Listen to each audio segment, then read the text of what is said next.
کلو نفس ذائقۃ الموت، ہر نفس نے موت کا ذائقہ چکھنا ہے۔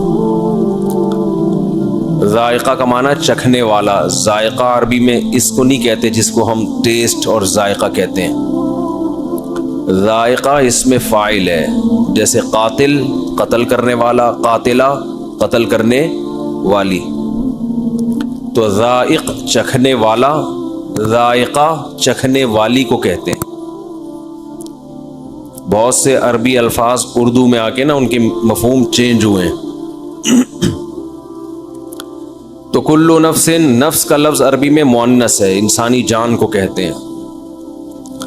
اللہ فرما رہے ہیں ہر نفس ذائقۃ الموت، موت کا ذائقہ چکھنے والا ہے۔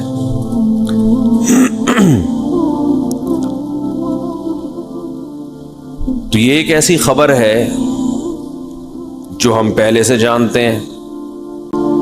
جو چیز پہلے سے پتہ ہوتی ہے کیا وہ بتائی جاتی ہے؟ بولو بھائی، میں ان سے کہوں آپ کے سر پہ ٹوپی ہے، کہیں گے بھائی یہ بتانے کی ضرورت نہیں ہے، مجھے پہلے پتہ ہے، سب کو پتہ ہے میرے سر پہ کیا ہے، بولیں بھائی۔ تو اللہ بھی ایک خبر دے رہے ہیں ہر نفس نے موت کا ذائقہ چکھنا ہے، تو اللہ ہی تو ہمیں پہلے سے معلوم ہے۔ اس نالج کی کیا ضرورت ہے یہ ہمیں بتانے کی؟ بولے نا۔ دیکھو جب بھی کوئی خبر دی جائے اور جس میں کوئی آرڈر چھپا ہوا ہو تو وہ خبر ہوتی ہے، لیکن اصل میں اس خبر سے خبر مقصد نہیں ہوتی، بلکہ ایک اس کے اندر آرڈر چھپا ہوا ہوتا ہے، اس کی طرف اشارہ کرنا مقصد ہوتا ہے۔ میں خبر دیتا ہوں مجھے پیاس لگ رہی ہے، فوراً 2-4 بندے اٹھیں گے کولر کی طرف پانی لینے کے لیے، ایسا ہوگا کہ نہیں ہوگا؟ گھر میں ابا جب آ کے بیٹھتے ہیں اور کہتے ہیں مجھے پیاس لگ رہی ہے، تو یہ خبر برائے خبر نہیں ہے، اس کے پیچھے آرڈر چھپا ہوا ہے، پانی پلاؤ۔ اب یہ خبر فضول خبر نہیں ہے کہ قرآن جب کوئی خبر دیتا ہے تو خبر برائے خبر مقصد نہیں ہوتی، اس میں کوئی آرڈر چھپا ہوا ہوتا ہے۔ یہ قرآن بلاغت کی کتاب ہے، اس میں فضول اور لغو بات ایک بھی نہیں ہے۔ تو ہمیں اس سے سبق بھی ملتا ہے کہ ہمیں بھی چاہیے کوئی بھی جب بات کریں تو اس میں کوئی پیغام چھپا ہوا ہو۔ اگر اس کے اندر کوئی پیغام نہیں ہے تو وہ خام خواہ کی فضول بات ہے۔ بعض دفعہ پیغام اظہار محبت بھی ہوتا ہے، آپ کسی سے خام خواہ کی گپ شپ لگا رہے ہوتے ہو، مقصد اس کو مانوس کرنا ہے، تو یہ بھی ایک پیغام ہے نا۔ یہ اس لیے کہ بعض لوگ بیان سن کے زیادہ صوفی بن جاتے ہیں، وہ کسی بھی دوست سے پوچھ رہے ہو، وہ ویسے ہی پوچھ رہے کیسی طبیعت ہے، تو بھائی مفتی صاحب نے کہا کوئی بھی ایسی بات نہ پوچھو جس کا عملی زندگی سے کوئی فائدہ نہیں ہے، تو طبیعت پوچھ کے آپ کو کیا کیا علاج کرانا ہے، آپ نے مجھے پیسے دینے ہیں، یہ کورونا کا ٹیسٹ کروانا ہے آپ نے، ان لوگوں پہ مسالہ بھی زیادہ چڑھ جاتا ہے۔ بھائی یہ جو گپ شپ ہے نا یہ فری ہونے کے لیے، جاتے ہی تھوڑی ایک دم آدمی ٹو دا پوائنٹ بات شروع کر دیتا ہے۔ ایک آدمی کی شادی ہوئی نا تو بڑا ادیب تھا وہ، اس نے کہا دلہن سے اب میں کس طرح سے بات شروع کروں، بڑے تمیز سے بات شروع کرنی تھی، تو وہ کہنے لگا کہ میری کل آپ سے شادی ہوئی تھی، اس سلسلے میں حاضر ہوا ہوں میں آپ۔ یہ تمہید ہے، کل آپ سے میرا نکاح ہوا تھا، اس سلسلے میں یہ تمہید باندھ۔ تو اللہ نے ہمیں خبر دی ہے کلو نفس ذائقۃ الموت، ہر نفس نے موت کا ذائقہ چکھنا ہے، یہ خبر ہے۔ دیکھو ڈاکٹر جب آپ کو کہتا ہے نا کہ آپ نے مرنا ہے تو وہ خبر ہوتی ہے، اس کے اندر یہ آرڈر چھپا ہوا ہوتا ہے کہ آپ اپنی صحت کا خیال کرو ورنہ کیا ہو جائے گا، مر جاؤ گے آپ۔ وہ آرڈر دے رہا ہوتا ہے کہ آپ کی صحت اس لائق نہیں ہے کہ زیادہ آپ چل سکیں، لہذا صحت کا خیال کرو، یہ آرڈر چھپا ہوا ہوتا ہے۔ اگر حکیم سے مراد حکمت والا ڈاکٹر ہے۔ کلو نفس ذائقۃ الموت ایک خبر ہے، اللہ فرماتے ہیں ہر نفس نے موت کا ذائقہ چکھنا ہے، ہر نفس نے۔ تو یہ خبر برائے خبر نہیں ہے، اس کے اندر ایک آرڈر چھپا ہوا ہے۔ ڈاکٹر جب آپ کو کہتا ہے کہ آپ مرنے والے ہیں تو آرڈر چھپا ہوا ہوتا ہے صحت کا خیال کرو، بھینس کا خالص دودھ پیا کرو، ٹھیک ہے۔ حکیم جب کہہ رہا ہوتا ہے کوئی مقصد ہوتا ہے۔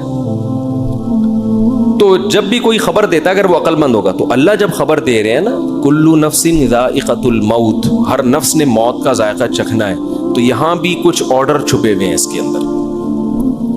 وہ آرڈر کیا ہے؟ نمبر 1، دنیا دل لگانے کی جگہ، بولو نہیں مرو گے. جیسے میں نے کہا تھا نا زید پٹے گا کوئی بیان میں کہا تھا نا، وہ زید میں مزہ نہیں آ رہا جب تک وہ نام نہ آئے نا. تو خیر اب کیا کریں. تو اللہ کہتے ہیں ہر بندہ کیا ہے؟ مرے گا. ہر بندہ کیا ہوگا؟ مرے گا. تو جو جگہ چھوڑ کے جانا ہے اس سے دل لگانے کا کوئی تک بنتا ہے بھائی؟ آپ ٹرین میں بیٹھے ہوئے ہیں، سیٹیں اتنی اچھی اور زبردست اور بہت مزہ آ رہا ہے یہاں پہ، تو بیگم ہم یہ سیٹیں گھر نہ لے جائیں اپنے ساتھ؟ کیا خیال؟ یہ اے سی نکال کے لے جائیں. اسٹیشن آیا تو آپ اتر ہی نہیں رہے، آپ اسی سیٹ سے چپک گئے ہو. کوئی غریب آدمی بیچارہ جھوپڑی سے نکلا ہوا، اس کو کسی نے اے سی پارلر میں بٹھا دیا، اب اس کو جھولے بھی مل رہے ہیں، مزہ بھی آ رہا ہے. کسی نے بعض دفعہ ہوتا ہے کہہ رہا بھائی، تو ایسے موقع پہ اسے کیا کہا جائے گا؟ بھائی یہ ٹرین ہے، یہ دل لگانے کی یہ مسافر خانہ ہے، یہاں سے آپ نے اترنا ہے.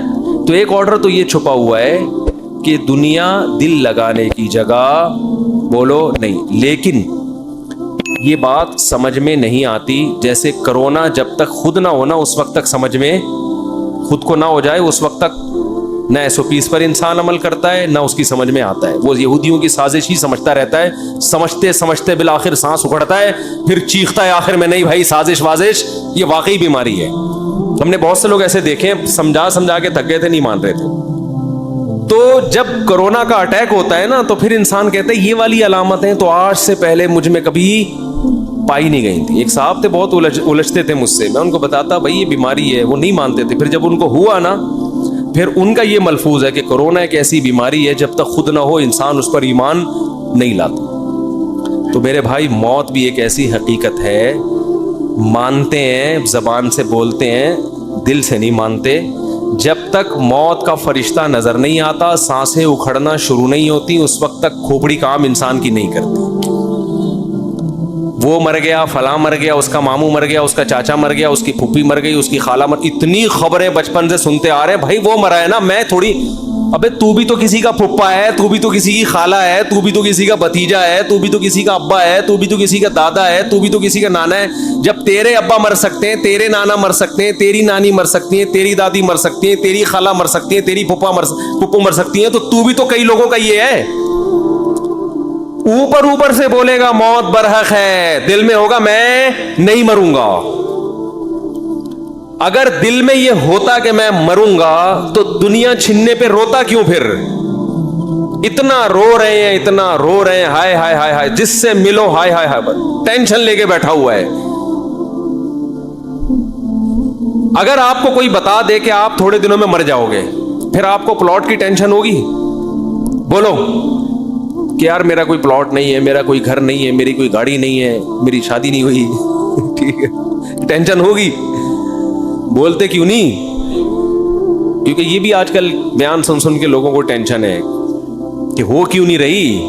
یہ تو چار کی ترغیب دے رہے ہیں، ہماری ایک نہیں ہو رہی، ٹینشن پھر میرے پاس آ جاتے ہیں. اب تو جو مجھ سے ملنے کے لیے آتے ہیں میں وہیں روک کے بولتا ہوں شادی کے لیے تو نہیں آ رہا بھائی، وہیں سے یو ٹرن پکڑ لو، میں رشتے نہیں کراتا بھائی. کہہ رہے ہو تو ایک بھی نہیں ہو رہی ہماری. بھائی آپ کوشش کرو، ہو گئی ٹھیک ہے، نہیں ہو تو ہو کے بھی وہیں قبر میں جاؤ گے، نہیں ہو کے بھی مرا کے سب کیا ہے ختم فنش. یہ بس یہیں کے کھیل ہیں. جب ہیں تو پھر یہیں کے، تو پھر میں اتنی اہمیت سے بیان کیوں کرتا ہوں؟ اس کی اور وجوہات ہیں، وہ بھی ٹاپک میں لے کے نہیں چلوں گا، وہ مذہب کا حصہ ہے اس لیے بیان کرتا ہوں.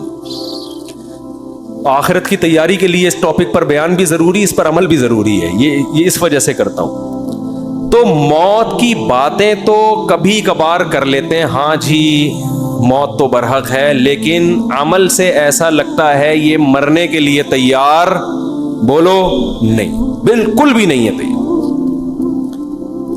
نہ مرد مرنے کے لیے تیار ہے اور نہ خواتین. دوسرا کچھ حقیقتیں ایسی ہیں جن سے ہم ایسی نظریں چرا کے بیٹھے ہوئے ہیں